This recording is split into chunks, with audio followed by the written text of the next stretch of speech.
My name is Frederick Newell, and I'm the pastor here at the Kingdom Center. We want to welcome you all to the Vote Truth to Power School Board Candidates event. For those that don't know what the Johnson County Interfaith Coalition is, it is a coalition of 20 faith-based organizations and some community organizations working for social and racial justice. So today, our goal is we want to hear from these candidates and to see why we should vote for them.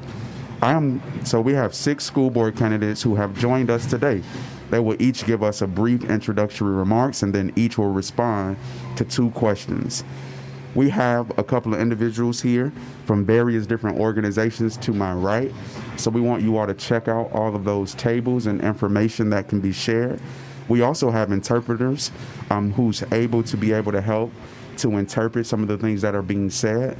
And we also believe that the school board candidates are going to stick around immediately after the questioning to be able to have a one-on-one conversation with as many people as they can.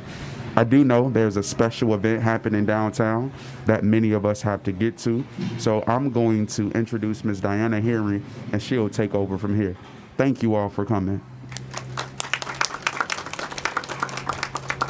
Thank you. The instructions for the timekeeper person is Meg Wagner. She's right over here. And the auditor talk will last about 3 minutes. And Meg will have warning cards. She have 15-second warning card, and she have a stop card.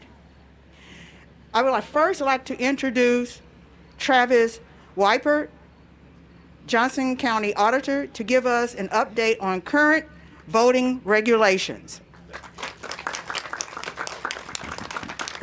Thank you all. I'm Travis Weipert, Johnson County Auditor. I'll keep my remarks under 3 minutes so we can get to the most important part. Glad to see so many good candidates running. Legislative changes, we could sit here all day long and talk about the voting changes that happen. One of the big things is make sure you register to vote now. If you don't before 15 days before the election, it'll be more of a hassle when you arrive at the polls. So that's one of the key things. If you're requesting an absentee ballot, now is the time to do it. They've shortened the window at the end of the period, so get out there, get your absentee request forms. And now, a question I receive a lot is, when I request a ballot, do I get the school and city? Yes, you don't. You're getting one ballot. So other than that, we'll be around to answer questions. I know we're going to do another event when they have the city candidates. The big thing is just get out, get people to vote. One of the biggest complaints we have right now, and we can't get ahead of it, but is sign placement. So as candidates, please try to keep them out of the right-of-way. My email's filling up with complaints, concerns, and we just don't have enough resources, and law enforcement's busy. So having said that, if anybody has any questions, stop over. We'll be happy to answer them, and good luck to all the candidates. Thank you, guys. And before we proceed any further, I want to mention that we're going to have a drawing for door prizes. It will be held at the close of the event for a New Pioneer gift card, Hy-Vee gift card, and a Black & Decker leaf blower. So just to let you know, and that's going to start around 11:15, but it may be a little later. Okay, so thank you, Travis. Now I'd like to introduce Ruthenia Malone, who will briefly introduce herself and give comments about her stand on issues critical to the South District voters. You have 2 minutes. Thank you, Diana, and thank you to the Johnson County Interfaith Coalition for organizing this event. I'm very excited to be here. My name is Ruthena Malone. I am seeking a second term on the school board. I hope that you have been at least happy with some of my decisions, even though you may not have agreed with all of them the last 4 years. But I've tried to take into consideration all of the needs for our students, especially some of our most marginalized students throughout the district. Based on my background, I grew up in Chicago. My mom worked for a little bit, but also relied heavily on public assistance.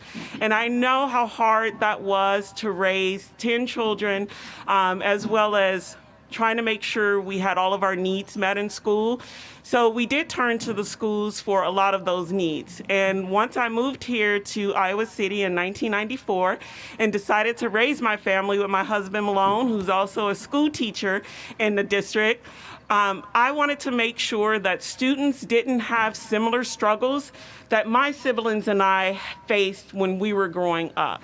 Some of those struggles included not being seen as talented students that can address some of the same academic challenges that other students could from maybe middle-income families.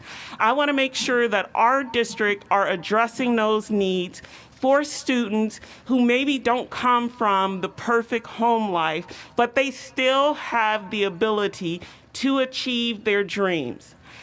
Given that, I hope that after this, you'll stop by my table. I can share more of some of my thoughts and some of my hopes for our district as well as the South District. Thank you. Thank you, Ruthenia. Next, I would like to welcome J.P. Clausen to the podium. Thanks, folks. Good morning, everybody. I also want to thank Interfaith Coalition and League of Women Voters and all the volunteers who've helped put this together.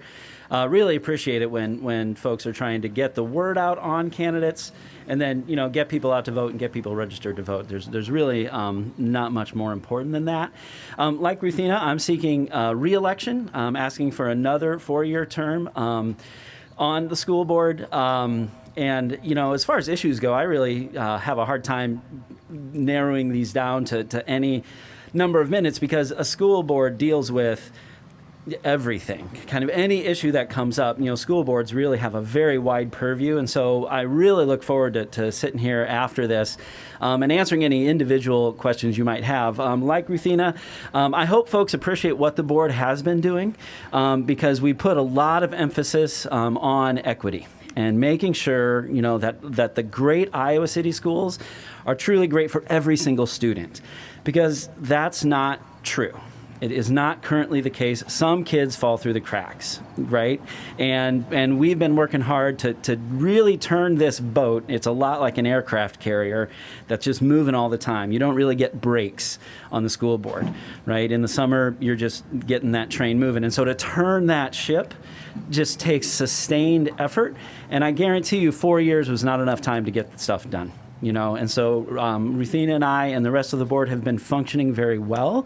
That's another thing I really want to continue. We emphasized it in 2017 that we wanted a board that functions, that works well together, that can disagree without being disagreeable, because that frees your staff up to get the work done. Because we oversee the staff, but it's really the staff that does the nuts and bolts work. And we need to trust them, and they need to be able to trust the board. And I'm asking you to place that trust in me for another 4 years. Thank you very much. Thank you. Next, we have Micah Pilcher-Hayek will introduce herself. Hi, I'm Maka, and I am not an incumbent, so I'll just tell you a little bit about me. I have 3 kids in the district in elementary, junior high, and high school. I grew up in Cedar Rapids. I was raised by a mom who taught us to speak truth to power. That was her thing. For a white family in a mostly white state, she taught us to be anti-racist, feminist, and pro-LGBTQ, which for my generation is not as common as it should have been. After college, I moved to Mobile, Alabama to teach high school. For the 2 years I lived in Alabama, I witnessed Deep South racism. I call it Deep South racism because racism takes on different forms depending on where you are in the country. What I witnessed in the classroom and in the city of Mobile intensified my commitment to social justice. So, after 2 years in Alabama, I moved back up here and I went to law school. And when I was in law school, instead of clerking at a big firm, I worked with migrant farm workers in Michigan. Because I speak Spanish. So my job was to visit the farms and make sure that the farm workers knew their rights. They are typically abused and exploited and threatened with deportation. So again, I witnessed racism, but in a different form. Social justice is only possible when we have a well-informed public. I've spent the last 10 years, when I'm not parenting or lawyering, advocating for public education. The focus of my advocacy, as hopefully some of you already know, has been to make sure that every student has the same access to the same quality of facilities, similar to what Ruthena and JP were just describing. The South District sends its students to Longfellow, Twain, Wood, Alexander, and New Hoover. If you add the junior high and high school, you're invested in 7 different schools in the district. You need a school board that pays attention to all those schools. I'm running for school board. I got 10 seconds to continue my advocacy for all of our children. And if you want to talk about any of these issues, I would love to hear questions and concerns. Thank you so much. Thank you. Next, we have Krista Burris. She will introduce herself. Thank you. Good morning, I'm Krista Burris. I'm running for school board because I want to ensure that each and every student has equal access to a high quality education. I live in Iowa City and I have 2 boys in the district, so I have a personal interest in the success of our schools. But more globally, I know how important it is for a high quality education for each and every single one of our children, for opening doors for successful and rewarding adult lives. My training as an educational researcher will bring a unique and important skill set to the board. My job, every day I look at data.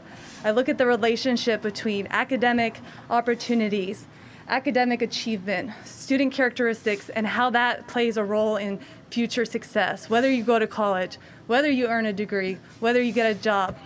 And so I want to bring what I've learned in my career locally to the school board. My top 3 priorities are student achievement, equity, and the whole child. For student achievement, I will advocate for resources for improved learner outcomes. I think every child should be college and career ready, starting in kindergarten through high school graduation. For equity, I want to build on the diversity, equity, and inclusion plan. I want to focus on closing achievement gaps, closing opportunity gaps, and increasing the diversity of our school personnel to reflect our community. And for whole child, I want to talk about social emotional learning. I want to talk about education and career navigation so that our kids aren't just academically prepared, that they're well-rounded, life-ready individuals when they leave. Thank you. Thank you, Crystal. Next, I'd like to welcome Jane Finch. Good morning, and thank you to Diana and Susan and Pastor Newell and the Interfaith Coalition for hosting this today. My name is Jane Finch. I live in Coralville. I have 2 sons in the district. They go to West High School. My husband is a naturalized citizen, originally from Palestine, and the both of us have lived in the area for about 30 years. I graduated with my undergraduate and graduate degrees from the University of Iowa, and I've worked for the last 26 years as a physician assistant, most of that time in the field of oncology.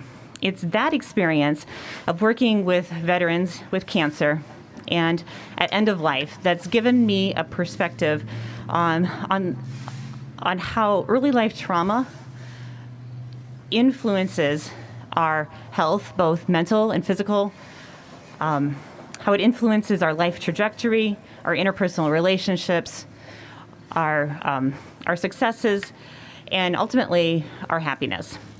It was after a particularly traumatic incident at my son's junior high school that it came to my notice that the way that the school district approached discipline was not at all trauma-informed. It focused more on punitive rather than growth-minded. And I decided I wanted to change that. So I joined the school district's equity committee 4 years ago with that goal in mind. I became a restorative justice facilitator. I served on the school improvement advisory committee, and I was on the development team for the care assessment program. Through those experiences, I encountered many other people with the same goals as me. We've advocated to change the way the school district does discipline, and this summer they came out with a 189-page document on rethinking school discipline, which incorporates many of the things that we have been advocating for. that's one of the things that I'm working towards, but that is my passion. I look forward to talking to more of you about some of the ideas that I have for our school district. Thank you so much. Thank you. And next we have Sheila Pinter. Hi, my name is Sheila Pinter, and thank you to our volunteers and to the Interfaith Coalition for having us all here. I first came to the University of Iowa as a student a long time ago, and it was then that my husband and I decided that we wanted to retire here in Iowa City after a long career in the military. My family and I got to Iowa City in 2018, and my two youngest children enrolled at West High School. So what we've realized in the 9 districts that we've been exposed to, 6 districts that my children have been to out of the 4 children, that there are so many lessons that we can learn and so many models that we can lift and shift into the Iowa City Community School District. What I'm most interested in is mental health. I recognize that there are mental health concerns prior to the pandemic. The pandemic has only amplified these mental health concerns. For the South District, what I'm most interested in is accessibility. I think that's one of the pieces that the DEI is missing. If you look at the Biden-Harris administration's 14035, which I work on as a federal employee, accessibility is one of the key features of that executive order. And what I talk about accessibility, it's not just the physical barriers, it's the attitudinal barriers. And I believe that's one of the things that we can really focus on and improve in our community. Thank you.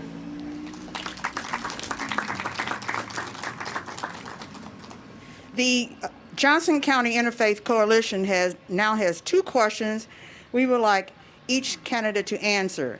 And please keep your responses to 1 minute. I'm going to ask the question, and I want you to just come to the podium going down this row in order, and you go this way in order. So the first question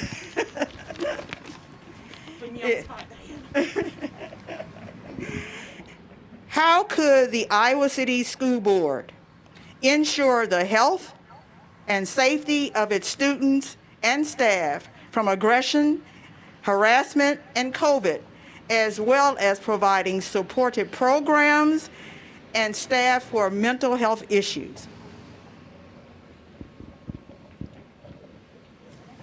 Thank you. That's a good question. I would like to think that as a school board, we have tried to lead toward that model in the work that we've done, especially over the last 4 years. We've set up programs for our staff to get mental health services as they need it, because we've recognized some serious issues, not just during the pandemic, but also before the pandemic. We're working with our student family advocates to ensure that those same services are shared with our families, so families and students can have access as well.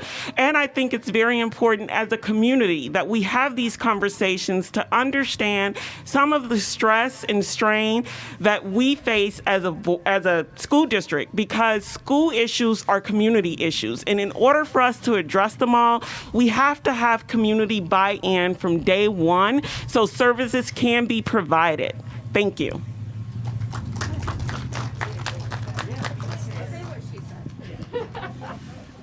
Thanks.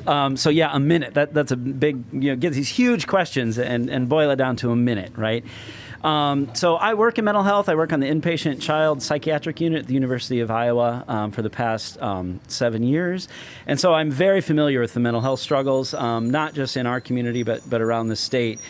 And it's bad. And Sheila's right. COVID's made it worse, but it was bad before. And so, to be honest, on these issues, I get excited about some of the stuff our staff comes up with. So real quick, I'll tell you about a program at City High called The Nest. Okay, and this is a room at City High for students who are struggling with mental health problems.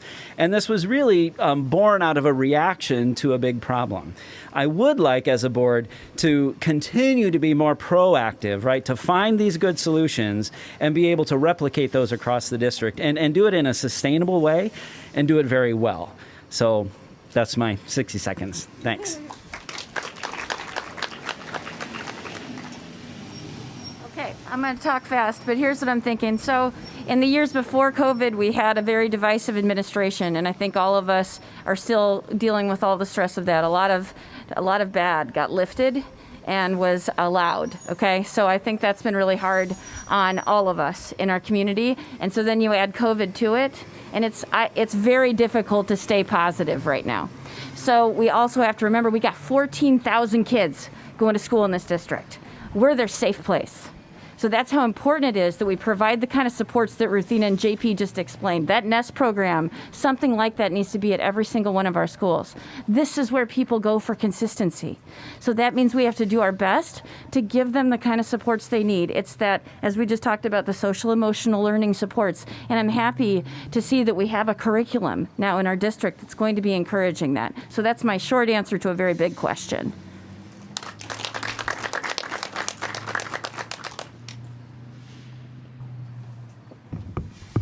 I think I agree wholeheartedly with Ruthena, JP, and Maka.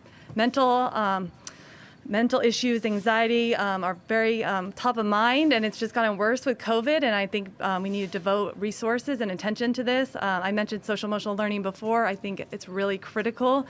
We need to be teaching those skills in our students about respect and trust and collaboration to prevent bullying and discrimination and microaggressions, all of these negative things that shouldn't be in our classroom, so that we can have a healthy classroom and focus on what matters is student learning.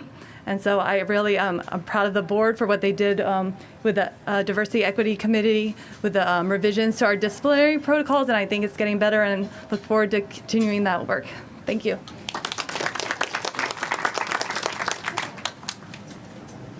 Yes, that's a big question to answer in 1 minute. I echo everything that has already been said. The nest room at City High, I've already said that's something that I would like to see replicated in the rest of the district. A part of this whole restorative approach is creating, improving the climate and culture of the school district so that it's welcoming for all, and improving upon the relationships. The restorative is really more of a proactive rather than a reactive approach. So, in education, I think it's all about the relationships and the relationship between the teacher and the student, and doing what we can to encourage and nurture that relationship. The social emotional learning changes that we're doing to the curriculum are very important, and it's all about the relationship. I had something else, I can't remember it now. Thank you so much. All right. Resiliency, teaching resiliency.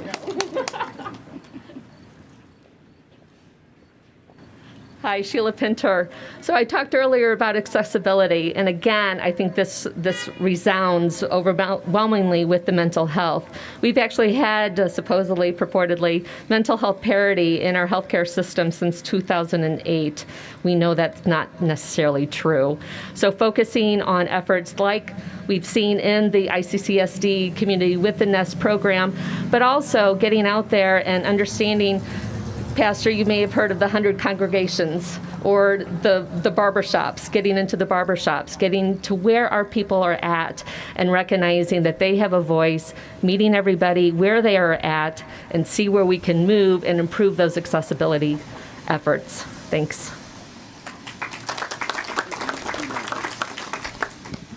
Thank you. The second question is, how can our school district address long-standing disparities in employment and curriculum through policies, teacher in-service, and curriculum guidelines, addressing such areas as class, race, ethnicity, religion, and gender?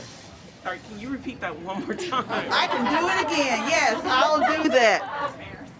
How can our school district address long-standing disparities in employment and curriculum through policies, teacher in-service, and curriculum guidelines, addressing such areas as class, race, ethnicity, religion, and gender? Sorry. Okay, I'll do my best in the minute that I have. I think that goes back to the school board.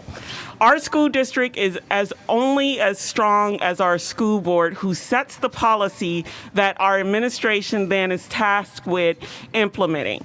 And one of the ways that the school board can address some of that is setting policies that address some of the inequities that we see in employment. Our current school board has done that with talking with our human resources, explaining that we want our children and our teachers to be able to work with people that's within their community. We've started that with a fellowship program that's addressed some of those needs and bringing in people that necessarily may not get that opportunity. But we also need to continually looking at our curriculum and the opportunities that's being offered to our students as well as our teachers, and making those changes from the board's perspective to allow the administration to implement those policies. Thank you.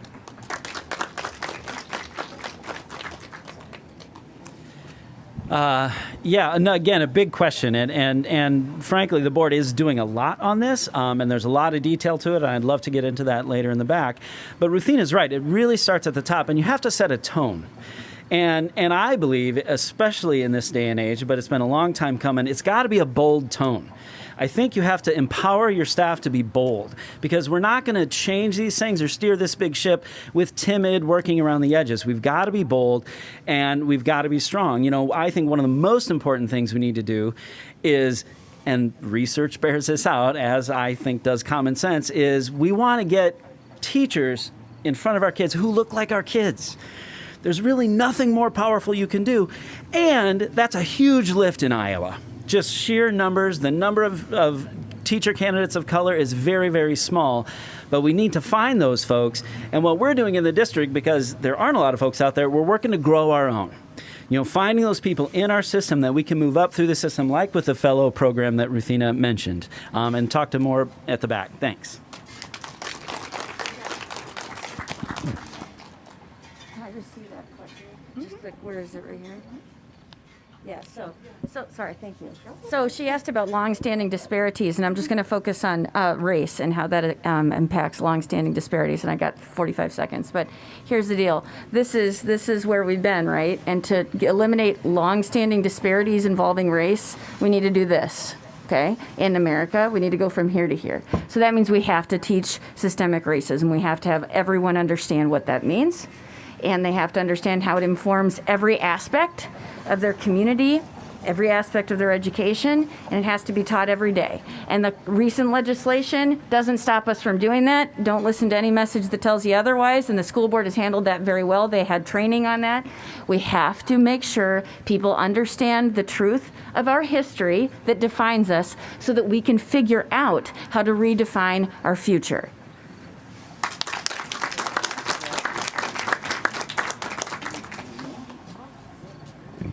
This is the critical question. We've talked about achievement gaps today numerous times, and it's really important. I think what I would stress is we really need to interrogate the data. We need to look at that data, and the unfortunate truth is we see big differences right now within our district.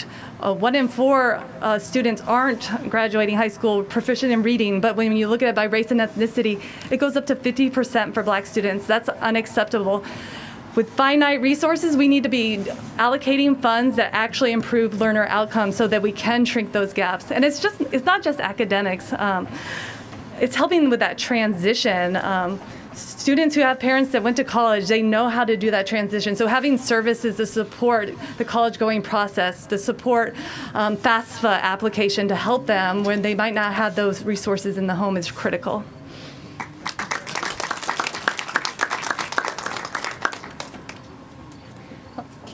I think the first step that we need to do is to improve the climate and culture so that kids want to come to school, so that they want to be in class and pay attention and do the work.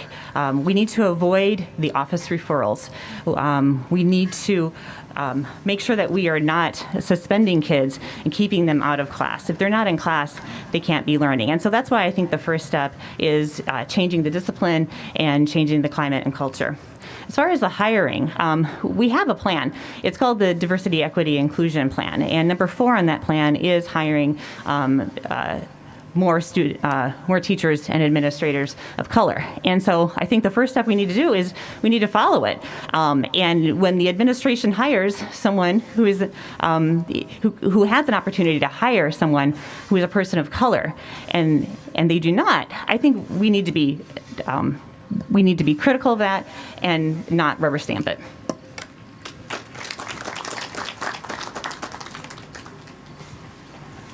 Hi, Sheila Pinter.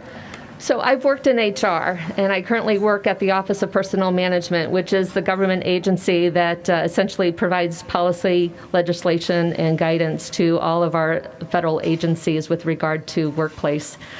This is a huge issue.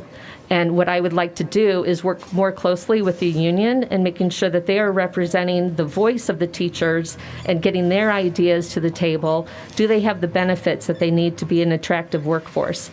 Are we providing the culture that makes them want to stay?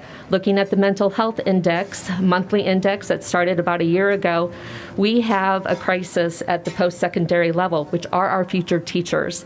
If we don't look at that and decide how can we reach those and essentially offer a vision for them to come into teaching, our workforce is going to be in trouble. So I like that holistic and working with that union approach. Thanks.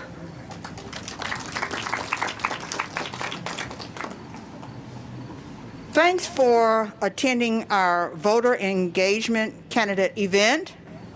Please visit the candidates individually and visit the various information tables. The drawing for our door prizes will be at 11:15. So if you didn't sign up for the door prize at the raffle, please do so. The table's down that way. Thank you. Thank you.